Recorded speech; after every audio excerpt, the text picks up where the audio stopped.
La alquimia ocupa un lugar único en la psique colectiva de la humanidad. Hemos pasado milenios transitando del instinto a la razón, cuya culminación condujo a la era de la Ilustración, un cambio cultural radical. Nuestros ancestros, sin embargo, vivían por impulso instintivo, más que por razonamiento lógico.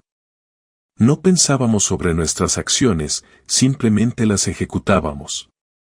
Las formas de pensamiento, los gestos universalmente comprensibles y muchas actitudes siguen un patrón que se estableció mucho antes de que el hombre desarrollara una conciencia reflexiva.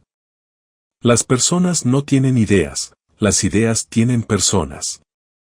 Fue el psiquiatra y psicólogo suizo Carl Jung quien reconoció que en nuestro mundo cada vez más racional y materialista, nos estábamos privando de nuestro mundo interior, el inconsciente, que es la raíz de nuestro ser. Esto no significa que debamos volver a una forma de vida primitiva, sino más bien reconocer la unilateralidad de nuestra mente racional moderna, que solo mira externamente. Debemos reconectarnos con el inconsciente. Podemos entonces informar nuestra vida consciente y racional, creando un diálogo con el inconsciente a través de sueños, mitos, símbolos y rituales. El sueño es una pequeña puerta oculta en los recesos más íntimos y secretos del alma, que se abre a esa noche cósmica que era psique mucho antes de que existiera cualquier conciencia del yo, y que permanecerá como psique sin importar cuán lejos se extienda nuestra conciencia del yo.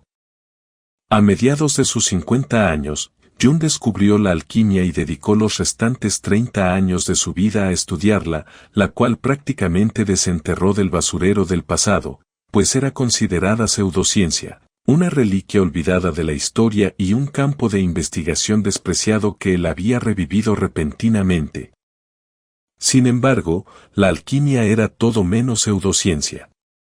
Los alquimistas buscaban comprender la naturaleza de la realidad usando teorías, experimentos y equipos. Pensar que la alquimia es una pseudociencia es un anacronismo, atribuir ideas modernas a periodos más antiguos de la historia. Todo lo que la mente moderna no puede definir lo considera demencia. La alquimia puede abordarse de diferentes maneras. Los historiadores de la ciencia la ven como la predecesora de la química y despojan todos los aspectos simbólicos y míticos. De hecho, el nombre química deriva de alquimia, alquímica. La química es la desacralización de la alquimia, y la alquimia es la sombra de la ciencia moderna. El enfoque aquí está en las operaciones químicas, descubrimientos y equipos.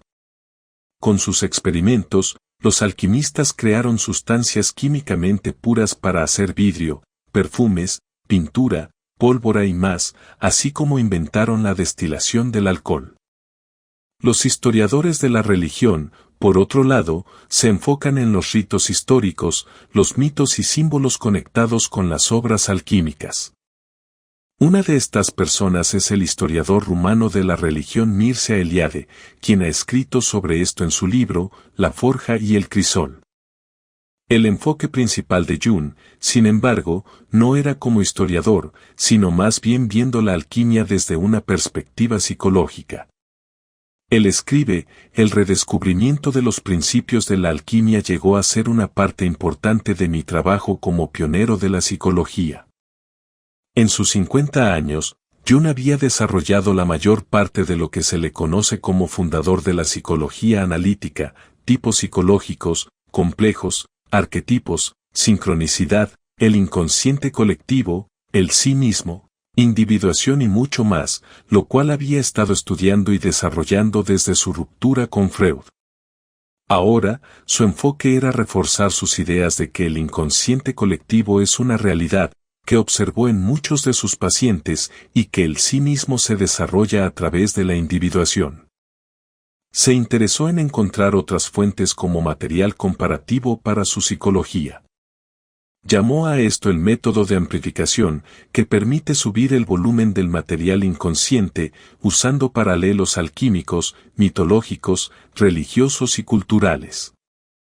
Jung finalmente encontró el eslabón perdido, como escribe, pero cuando comencé a comprender la alquimia me di cuenta de que representaba el vínculo histórico con el gnosticismo, y que por lo tanto existía una continuidad entre el pasado y el presente.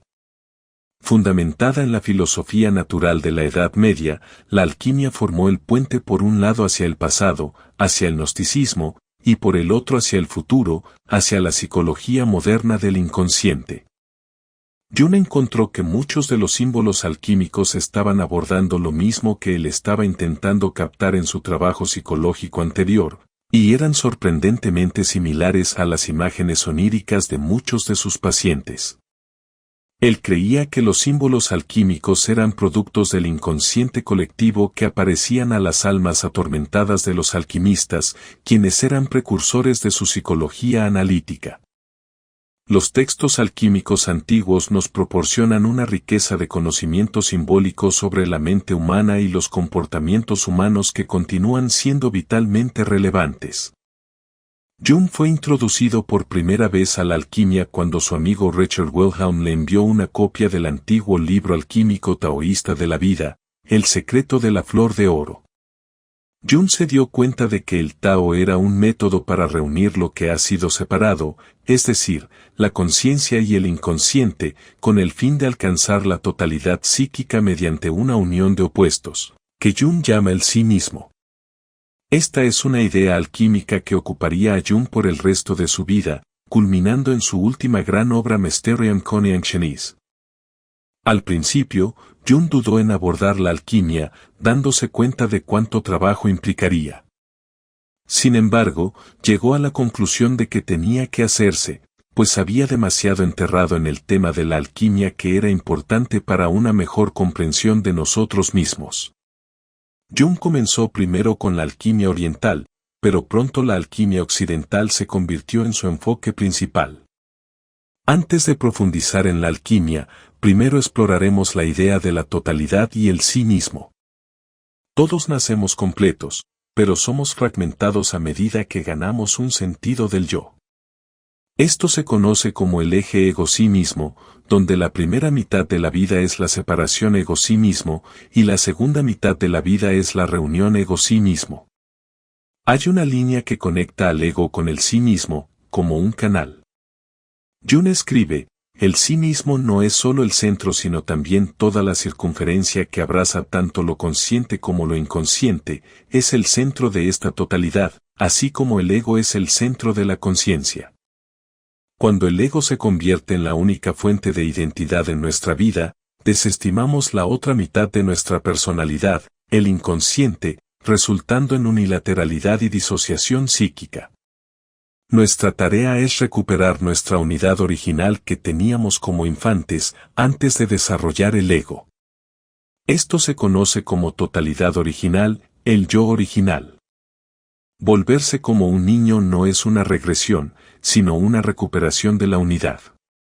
Aunque también puede tomar una forma negativa si uno busca el círculo protector de la madre y no quiere asumir la responsabilidad de volverse independiente, esto se ve en el llamado hombre-niño que nunca ha crecido.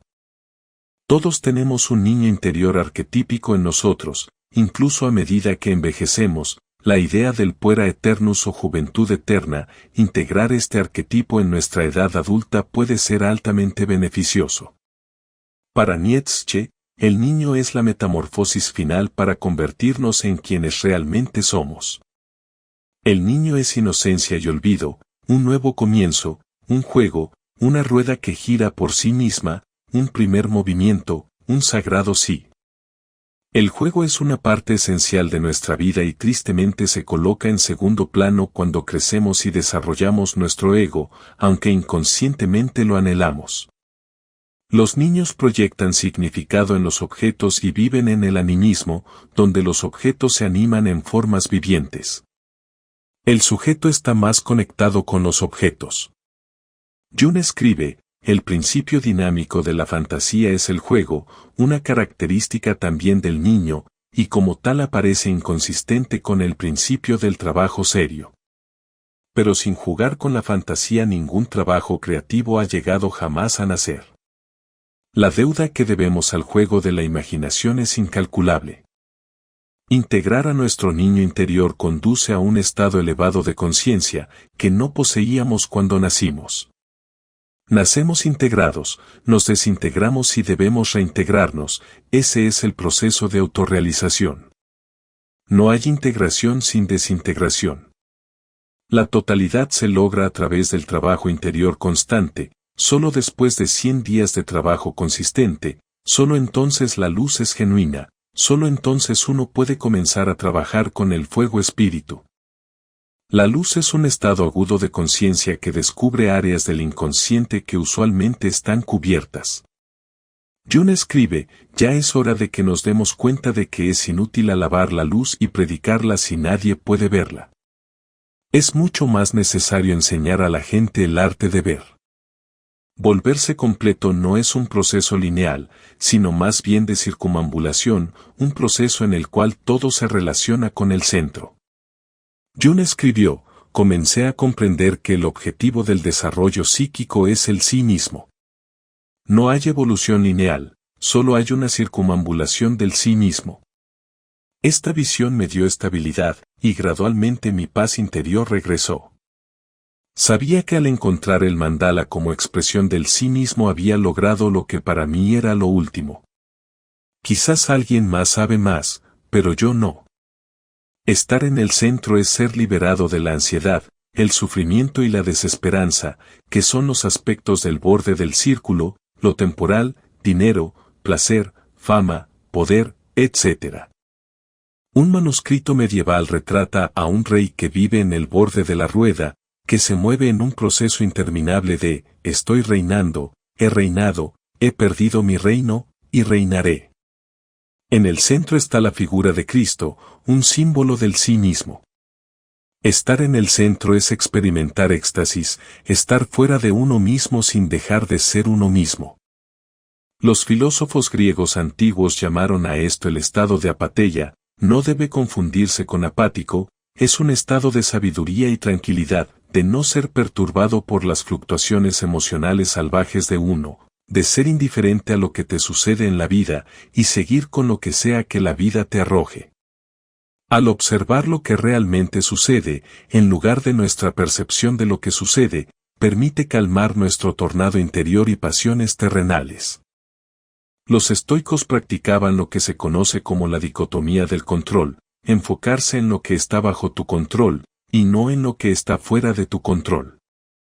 La apatheia no es, sin embargo, un estado permanente, eso sería una hazaña sobrehumana, es más bien un estado temporal en personas que están más en sintonía con su alma, que para Jung es la alineación del ego con el sí mismo, la fuente de nutrición espiritual. Esto es característico del arquetipo del anciano sabio y la anciana sabia. Otros están más afectados por la ansiedad y el sufrimiento, porque viven en el borde de la rueda o el ego, donde la vida se convierte en un ciclo vicioso. Las personas harán cualquier cosa, sin importar cuán absurda, para evitar enfrentar su propia alma. Estar solo con uno mismo puede llevar a la soledad en lo positivo o a la soledad en lo negativo. Si te sientes solo cuando estás solo, estás en mala compañía.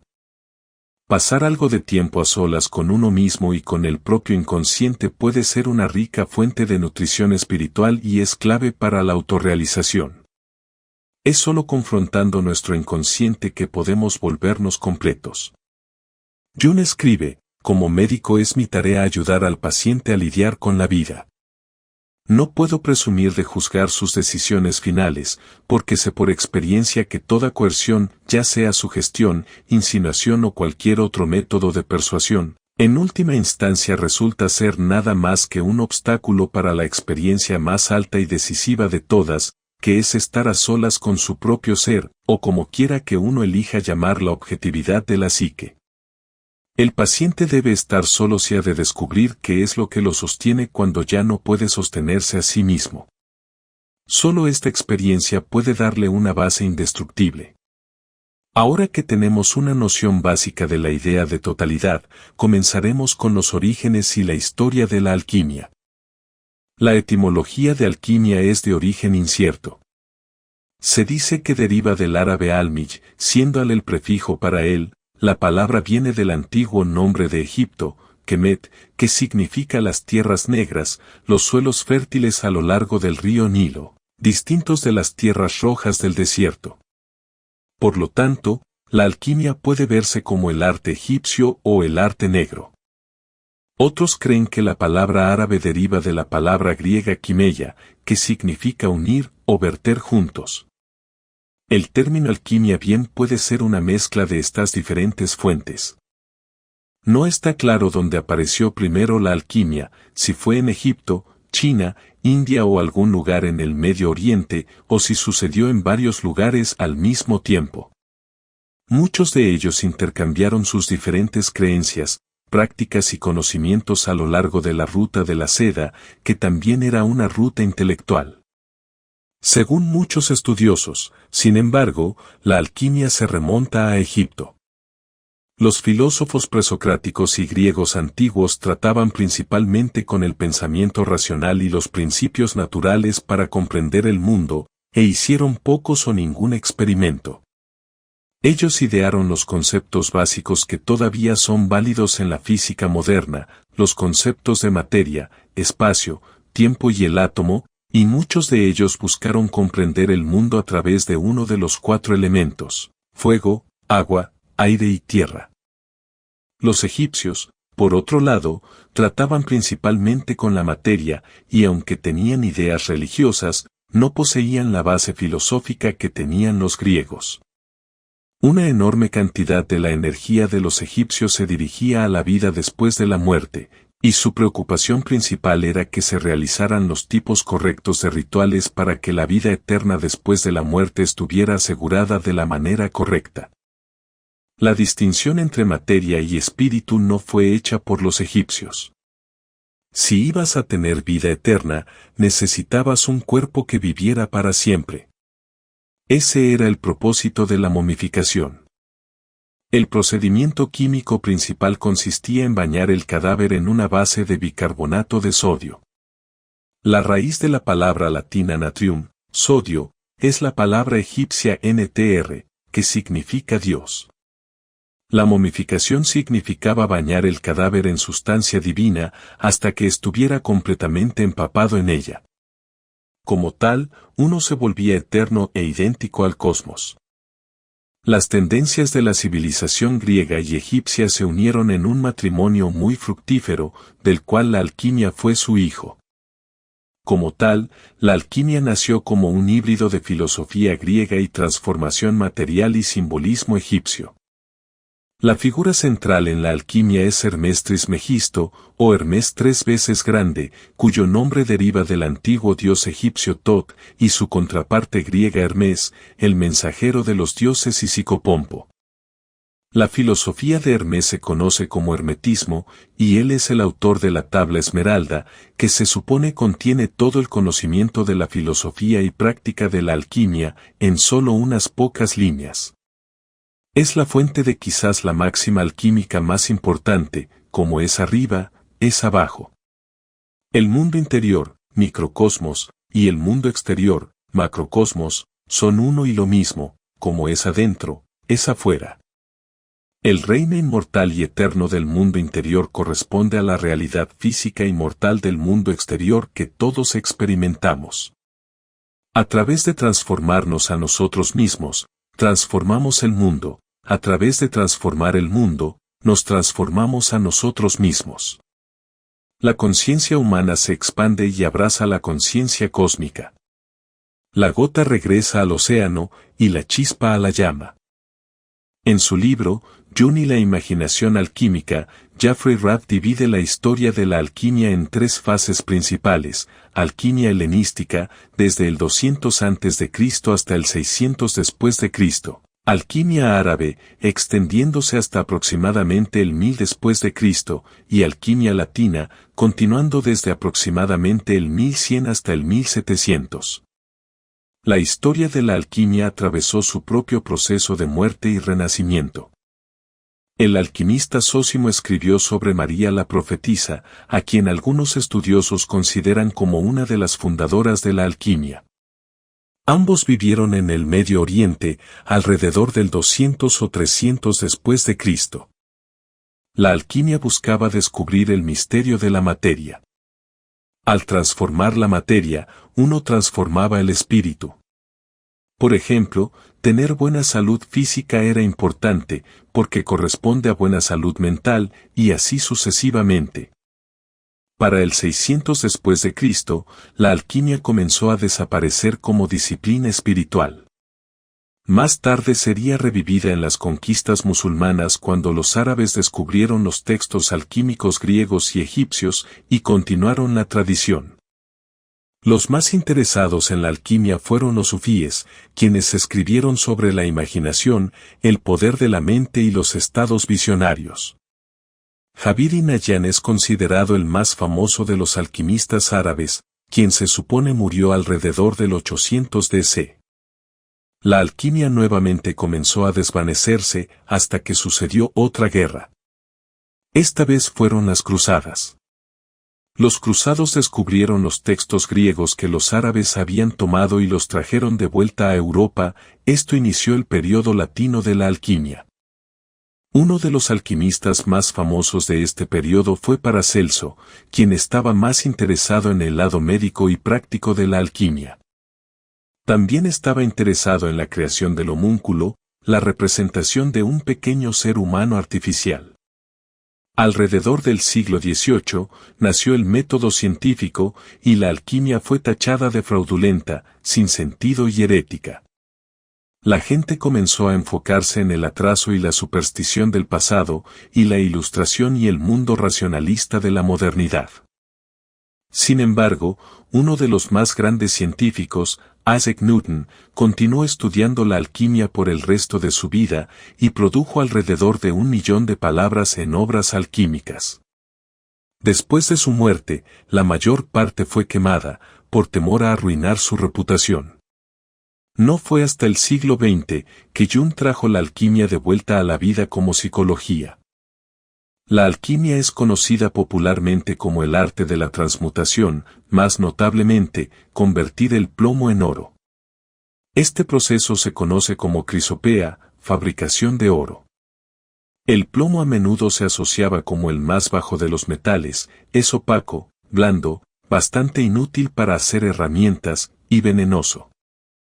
Hay 7 metales primarios en la alquimia, que tienen 7 influencias planetarias: oro, Sol, plata, luna, cobre, Venus, hierro, Marte, estaño, Júpiter, Mercurio, y plomo, Saturno.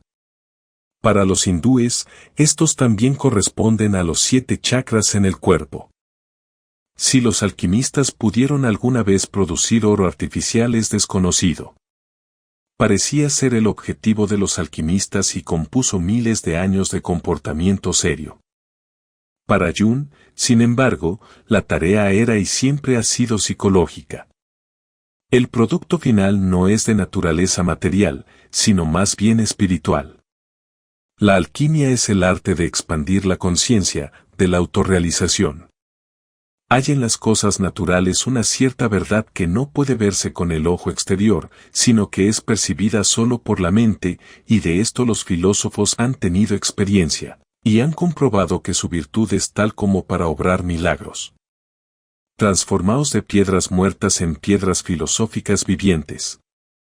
El alquimista espiritual oculta la verdad intencionalmente, para evitar que personas malvadas o charlatanes superados por la codicia y la posesión material accedan a su sabiduría.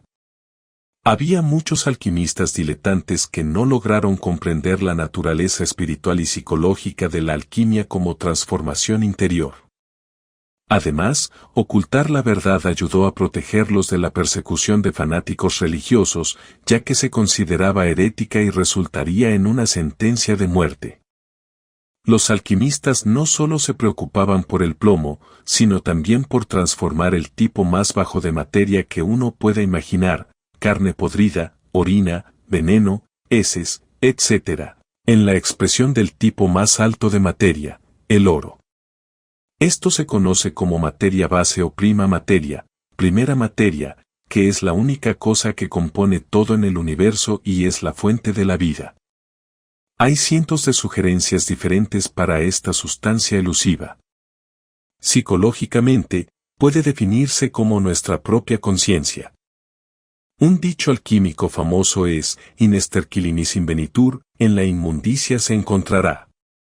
Lo que más valoras en la vida se encuentra en los lugares menos probables. Muchas obras alquímicas son difíciles y aparentemente impenetrables, es como navegar a través de un laberinto, pero a veces te topas con una joya. La prima materia se expresa en una trinidad. Estos se conocen como los tria prima, a los cuales los alquimistas dieron nombres en clave: azufre, alma, mercurio, espíritu, y sal, cuerpo. Estos componen todo en el mundo. El proceso de transformar la materia siempre pasaría por estos tres principios. En el arte alquímico de la espagiria, que significa separar y recombinar, el alquimista transformaría plantas y hierbas en aceite por destilación, creando aceites esenciales, el alma. En el proceso de fermentación, crearían licor, el espíritu, razón por la cual llamamos al alcohol espíritus. Y la destrucción de la planta por el fuego crearía una ceniza, que cuando se lava con agua, se filtra y evapora, dejaría cristales de sal, el cuerpo. Esto nos muestra que los alquimistas realmente pensaban seriamente sobre la conexión entre el mundo interior y el mundo exterior. Los alquimistas veían el cuerpo como todos los objetos y materiales que componen la realidad. Sin embargo, estos son meros conceptos o ideas. La realidad física no es realmente tan sólida como la percibimos. El mundo puede adquirir una apariencia completamente nueva dependiendo de nuestra percepción de él. Esto es un reflejo del espíritu, que es la mente. Y el alma es la causa de todo lo que es. El espíritu es el puente que une cuerpo y alma, representado por Mercurio, la versión romana de Hermes, quien también está relacionado con Thoth. Todos ellos son el mismo arquetipo. En resumen, la alquimia es la comprensión de cómo el inconsciente, el espíritu, se relaciona con la conciencia, el cuerpo, que para Jung representa la personalidad total de uno, el sí mismo, el alma. Para comprender la naturaleza de la realidad, uno debe comprender la prima materia.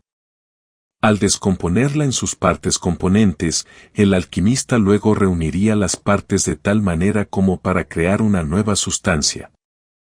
Cambiando los diferentes elementos, fuego, agua, aire y tierra, y las cualidades, caliente, frío, seco y húmedo. Este es un principio importante en la alquimia, conocido como salvet coagula, un proceso de descomponer para separar y reunir, que es idéntico al significado de espagiria. El objetivo de transformar la prima materia es crear el lapis philosophorum, la piedra filosofal, que es el símbolo central de la alquimia. Es la sustancia que actúa como catalizador intermediario, y al mezclarla, convierte la materia base en oro. Obtener la piedra es parte de lo que se llama el opus magnum, la gran obra, de los alquimistas. Los alquimistas creen que el opus procede del uno y conduce de vuelta al uno.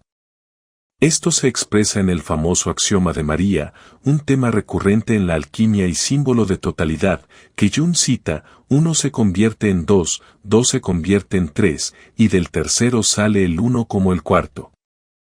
Esta es la esencia de la piedra filosofal, cuyo símbolo es el círculo cuadrado. En la imagen, podemos ver todos los principios de la alquimia tener lugar. El círculo exterior es una representación del alma, cuyas posibilidades son ilimitadas e infinitas. Dentro del círculo, hay un triángulo, los tria prima. Luego tenemos un cuadrado, que simboliza los cuatro elementos. Cuando todos estos se reúnen, obtenemos una vez más el círculo del alma. Esto puede repetirse en una regresión infinita, y es lo que comprende la piedra filosofal. La piedra a veces se describe como capaz de producir la panacea universal, que cura las enfermedades y sufrimientos de la humanidad, el alcaesto solvente universal, capaz de disolver cualquier sustancia sin destruir su componente fundamental, el santo grial, que otorga juventud eterna, y el elixir de la vida, que otorga inmortalidad, y era de interés principalmente para los alquimistas chinos. Irónicamente, muchos emperadores chinos que buscaban prolongar sus vidas murieron por beber elixires. Estas ideas deben tomarse como trabajo interior, no hay atajos para la autorrealización. Fue nuestro deseo de verdad e iluminación de nuestra naturaleza lo que nos motivó a buscar por todos los medios posibles ese algo seguro que inconscientemente sentíamos que habíamos perdido y que es nuestro para readquirir. Para Jung, la piedra filosofal debe encontrarse en nosotros mismos, es el viejo adagio, conócete a ti mismo. La piedra alquímica, el lápiz, simboliza algo que nunca puede perderse o disolverse, algo eterno que algunos alquimistas compararon con la experiencia mística de Dios dentro del alma de uno. Generalmente se necesita sufrimiento prolongado para quemar todos los elementos psíquicos superfluos que ocultan la piedra. Pero alguna experiencia interior profunda del sí mismo ocurre a la mayoría de las personas al menos una vez en la vida. Desde el punto de vista psicológico, una actitud genuinamente religiosa consiste en un esfuerzo por descubrir esta experiencia única y gradualmente mantenerse en sintonía con ella. Es relevante que una piedra sea en sí misma algo permanente, de modo que el sí mismo se convierta en un compañero interior hacia el cual la atención de uno se dirige continuamente. La significación psicológica de la alquimia proviene de la proyección psicológica. La proyección nunca se hace, simplemente ocurre, simplemente está ahí. En la oscuridad de cualquier cosa externa a lo que encontramos, hay una vida interior o psíquica que es nuestra. Jung cree que como se trataba de una cuestión de proyección, el alquimista era naturalmente inconsciente del hecho de que la experiencia no tenía nada que ver con la materia en sí misma. Experimentaba su proyección como una propiedad de la materia, pero lo que realmente estaba experimentando era su inconsciente. Esta fue una época en la que la mente del alquimista todavía lidiaba con los problemas de la materia, cuando la conciencia exploradora se enfrentaba al vacío oscuro de lo desconocido, en el cual figuras y leyes se percibían vagamente y se atribuían a la materia aunque realmente pertenecían a la psique. Todo lo desconocido y vacío se llena con proyección psicológica, es como si el propio trasfondo psíquico del investigador se reflejara en la oscuridad. Lo que ve en la materia, o cree poder ver, son principalmente los datos de su propio inconsciente que está proyectando en ella. En otras palabras, encuentra en la materia, como aparentemente perteneciendo a ella, ciertas cualidades y significados potenciales de cuya naturaleza psíquica es completamente inconsciente. Este procedimiento no fue, por supuesto, intencional, fue un suceso involuntario. Existe una existencia psíquica que precede a la conciencia.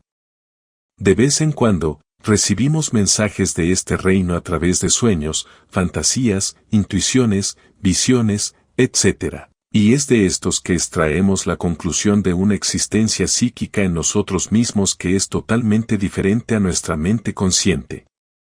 Así, existe en la alquimia una cantidad asombrosa de material del inconsciente, producido en una situación donde la mente consciente no seguía un programa definido, sino que solo buscaba. Este es un punto importante. Las conclusiones son espontáneas, en contraste con otro material simbólico que siempre ha sido revisado. La alquimia contiene una colección de símbolos arquetípicos con un mínimo de personificación. Las representaciones dinámicas del proceso transformativo subjetivo que ocurre en los individuos no solo proporcionaron confirmación y validación de los propios conceptos de Jung, sino que él encontró que proporcionaban un rico léxico para comprender los sueños de sus pacientes y una multitud de fenómenos culturales. Llegar a ser quienes somos requiere una reconexión con los instintos, con el inconsciente y el mundo mítico, y al mismo tiempo mantener un ego fuerte para diferenciar entre la vida cotidiana y los arquetipos del inconsciente colectivo. Uno debe conocer la diferencia para aplicar pensamiento racional y comportamiento ético a los productos del inconsciente sin ser abrumado por ellos o reverenciarlos servilmente, pero también sin ignorarlos y tratarlos como si no tuvieran significado.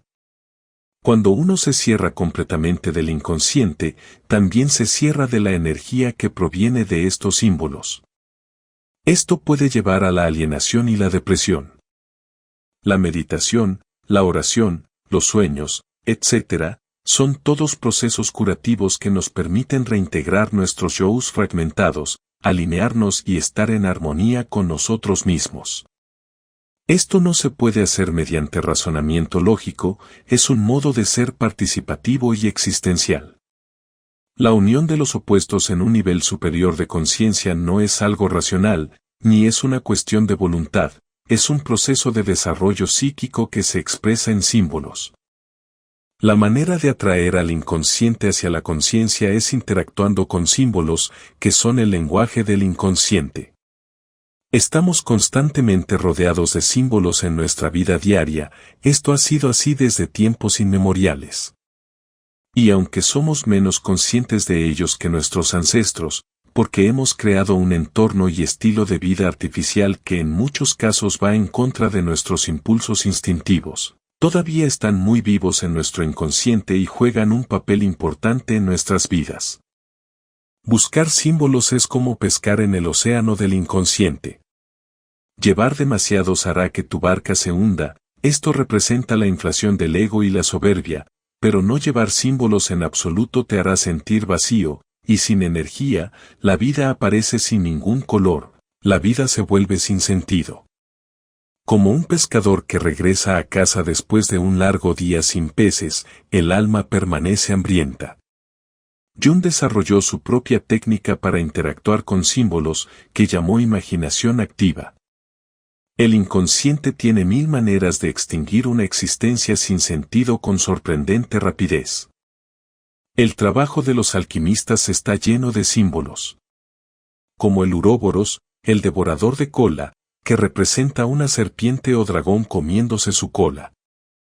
Se piensa que es el símbolo alegórico más antiguo en alquimia, que aparece en la Crisopoeia de Cleopatra la alquimista, simbolizando el concepto de eternidad y retorno sin fin, asociado con la máxima, uno es todo, y todo es uno. A veces un alquimista sería iniciado por un maestro, quien deliberadamente confundiría al estudiante. No te dirían lo que realmente querían decir, porque querían que lo descubrieras por ti mismo. Si el maestro le dijera todos sus secretos a su estudiante, no habría trabajo interior, solo una transmisión desapegada de conocimiento sin ninguna transformación en el individuo. Uno debe trabajar con el material hasta que llegue a una realización que impacte su vida. El oro es el valor más alto en la conciencia, la realización del ser. Para alcanzar ese estado, sin embargo, primero debemos desintegrar nuestra conciencia del ego. El uno se convierte en los muchos, como todas aquellas figuras que aparecen sobre la cabeza del meditador en el libro alquímico taoísta de la vida que introdujo a Jung a la alquimia. Todos somos una personalidad múltiple, no en el sentido patológico del término, sino en la medida en que todos tenemos personalidades vivas además de nuestra personalidad del ego. Estos son los arquetipos del inconsciente colectivo y son autónomos. Puedes verlos en las figuras de tus sueños, que la mayoría de las veces, pero no siempre, representan diferentes partes de ti mismo, no otras personas. Esto parece bastante extraño para nosotros cuando pensamos en ello, ya que es completamente contrario a nuestra vida cotidiana normal. Los filósofos griegos antiguos lo llamaban daimon, que no debe confundirse con demonio, una voz interior, espíritu guardián, figura tutelar, ángel o yo superior que vigila a cada individuo. Entonces, ¿cómo se practica la alquimia? Hay una serie de operaciones para lograr la piedra filosofal, aunque no había un acuerdo general sobre cuántas o cuáles eran. Sin embargo, había varios pasos que ocurrían con más frecuencia en los textos alquímicos. En su libro Anatomía de la Psique, Arthur Arenger distingue entre 7 operaciones como las principales que componen la transformación alquímica, y utiliza sus términos latinos para diferenciar los procesos psicológicos de los procedimientos químicos.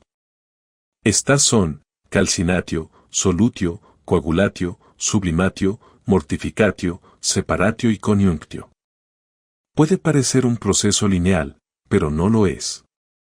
Es similar a la noción de circunvalación de Jung, donde una o más operaciones pueden repetirse. Las diferentes operaciones son pasos hacia la individuación.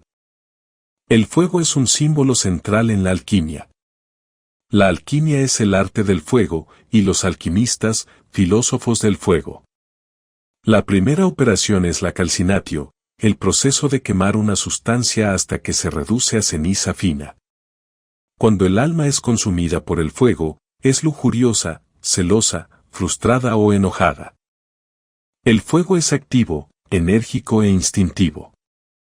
Es diferente de la frialdad de la tristeza intensa, que es pasiva, contemplativa y letárgica. El fuego, sin embargo, también es un proceso de catarsis. Es la destrucción del ego y las posesiones materiales, un proceso de humillación natural mientras somos gradualmente asaltados y superados por las pruebas y tribulaciones de la vida. Heráclito consideraba al fuego como el primer principio del cual todas las cosas deben su existencia. Alimentar la llama del corazón con devociones diarias de acción correcta, pensamiento correcto, habla correcta, meditación y oración, aumenta el poder, la sabiduría y el amor de la naturaleza divina del hombre. El fuego y la rosa son uno. Nos complace en lo profundo de nuestra alma que nos digan que el fuego de la transformación y la flor del renacimiento son una y la misma cosa. La expresión Dios es un fuego consumidor es bien conocida en las escrituras sagradas. Los serafines, los ardientes, son seres celestiales ígneos que vuelan alrededor de Dios gritando y santo, santo, santo, es el Señor Dios Todopoderoso. El fuego quema todos nuestros errores y mentiras, solo la verdad sobrevive al fuego. La segunda operación en alquimia es la solutio. Mientras que la calcinatio simboliza el fuego, la solutio pertenece al agua. Algunos textos la consideran la raíz de la alquimia. Es el proceso de convertir un sólido en un líquido.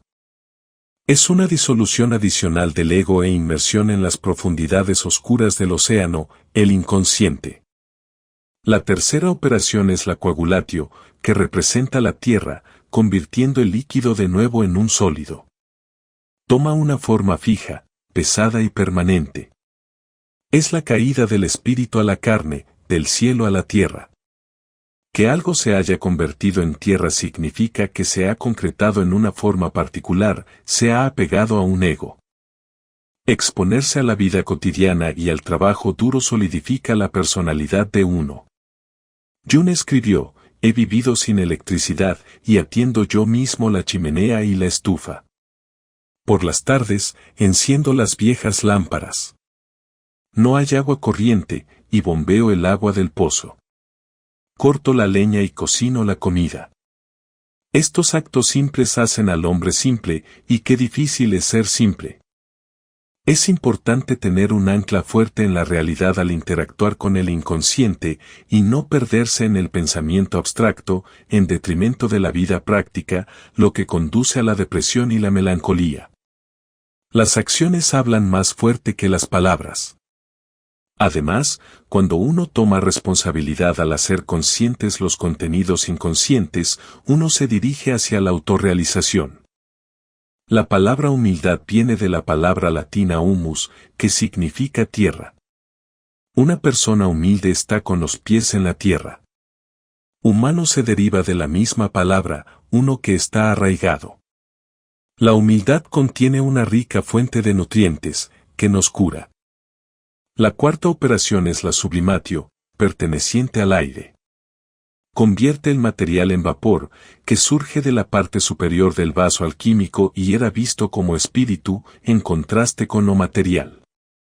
La reunión del cuerpo con el espíritu es un proceso elevador donde una sustancia baja se traduce en una forma superior mediante un movimiento ascendente. Es como respirar aire puro de montaña después de un ascenso difícil. Cuando tenemos un problema y lo miramos desde arriba, muchas veces deja de ser un problema, ya que ganamos objetividad psíquica. La sublimatio está asociada con escaleras, nubes, carruajes, etc. El proceso es liberador pero también peligroso, ya que puede dejarte en alturas insoportables, puede ser desastroso quedarse atascado en el cielo. Un joven recuerda varios sueños que tuvo. Una vez soñé que había subido una escalera a una plataforma alta y que entonces alguien quitó la escalera de modo que quedé varado en la altura sin forma de bajar de nuevo.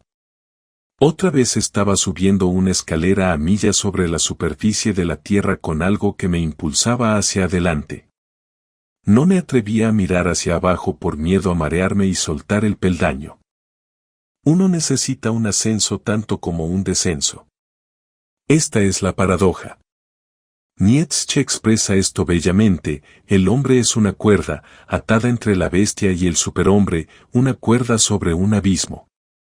Un peligroso cruce, un peligroso estar en camino, un peligroso mirar atrás, un peligroso estremecimiento y permanecer quieto.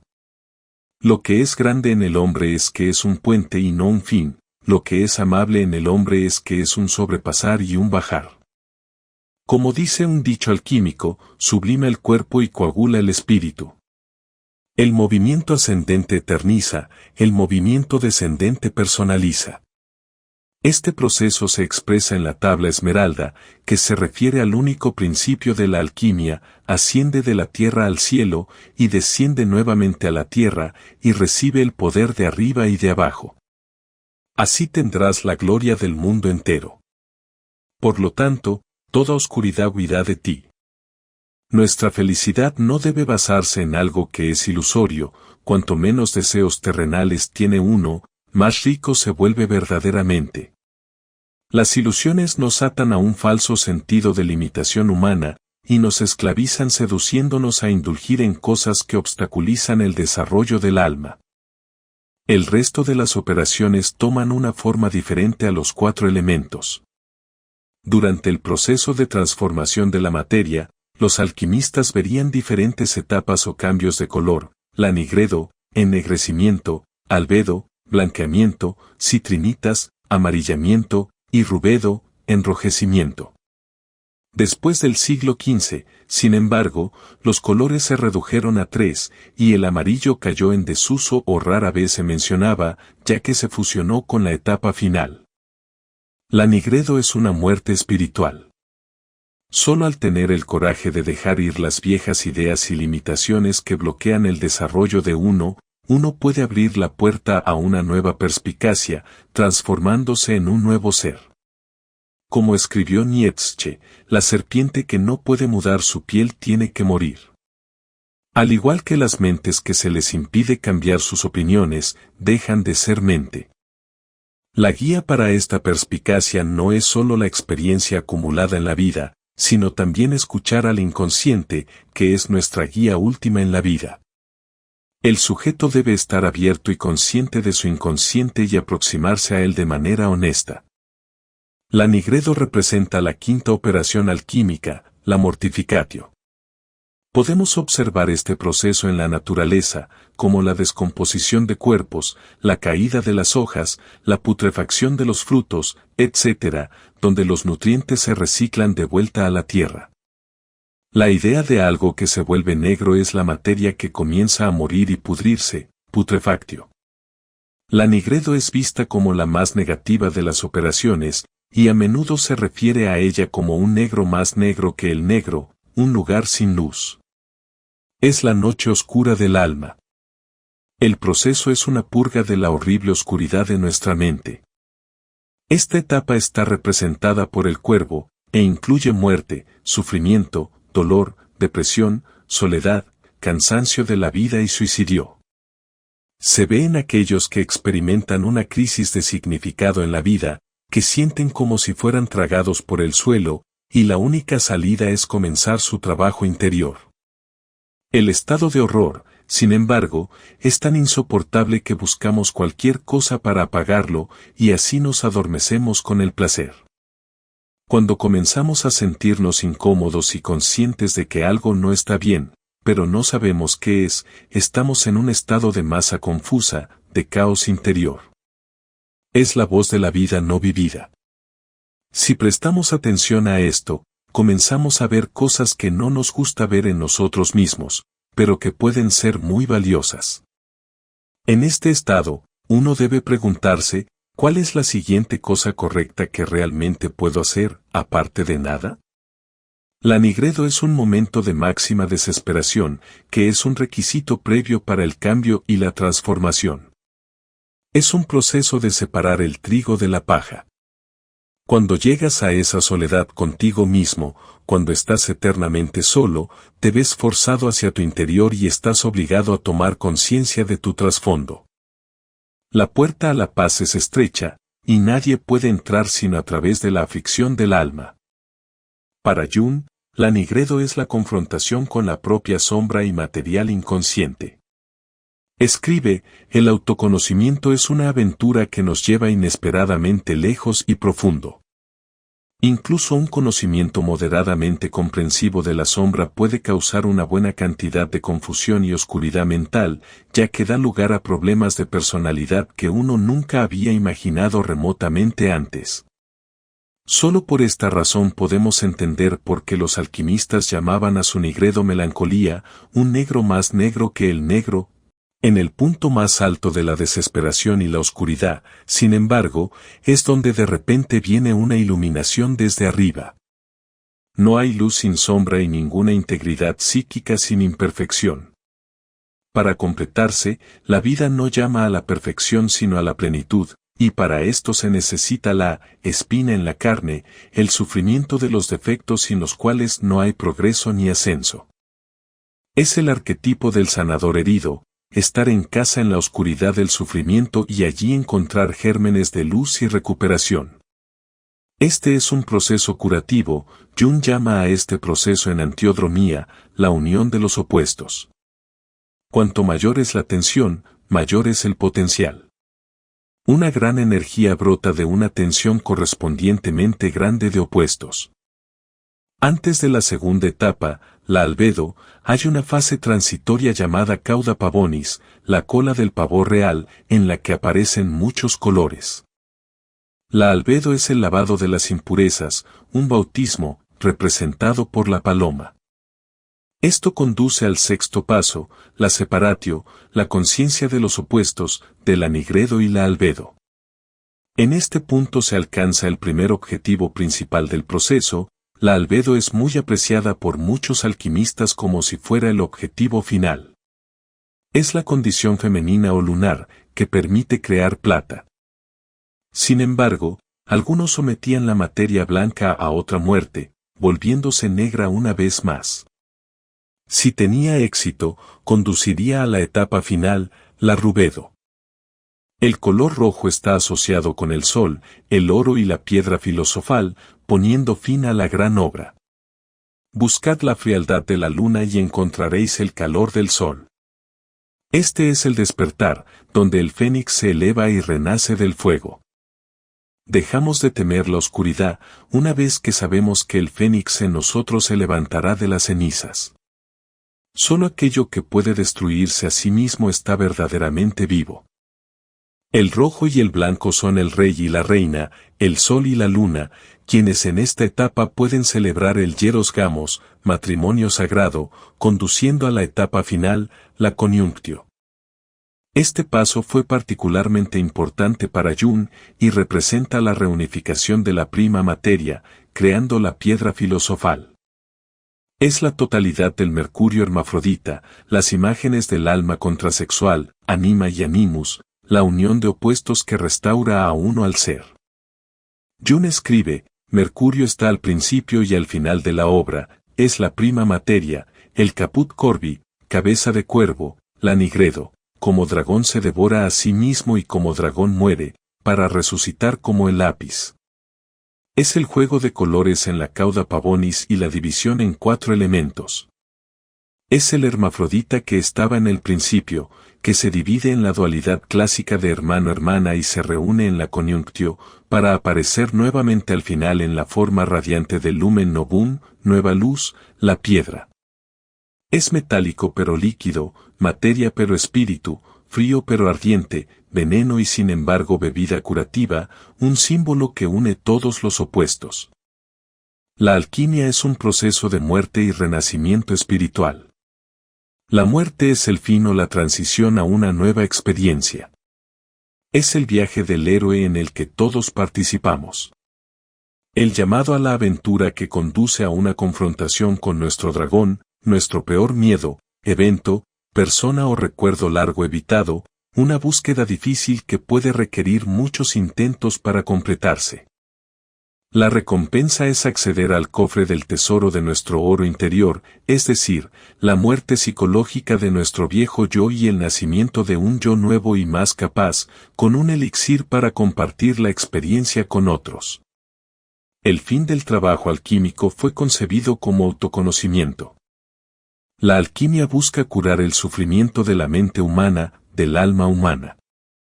Un verdadero alquimista se apodera de la materia negra de toda existencia y la convierte en algo luminoso. Para que este conocimiento espiritual sea valioso, debe ponerse en práctica. Para resumir, tenemos calcinatio, fuego, solutio, agua, coagulatio, tierra, sublimatio, aire, y luego mortificatio y separatio, nigredo y albedo, y finalmente coniunctio, rubedo. Debe reiterarse que esta es una de muchas interpretaciones diferentes del proceso alquímico y no debe tomarse como la definitiva. Esto, sin embargo, debe servir como una introducción sólida al trabajo alquímico. En la montaña de los adeptos, vemos que el proceso de desarrollo psicológico es análogo a las etapas en la transformación alquímica de la materia base en oro. La piedra filosofal aquí está representada como un templo de los sabios enterrado en la tierra. El fénix, símbolo de la personalidad renovada, separa sobre el sol y la luna, los opuestos como masculino y femenino. El zodiaco en el fondo simboliza la duración del proceso, los 4 elementos indican totalidad. El hombre con los ojos vendados representa la búsqueda titubeante de la verdad. El camino correcto es mostrado por el investigador preparado para seguir sus instintos naturales. Un viejo alquimista dio el siguiente consuelo a uno de sus discípulos: no importa cuán aislado estés y cuán solo te sientas, si haces tu trabajo verdadera y concienzudamente, los amigos vendrán y te buscarán.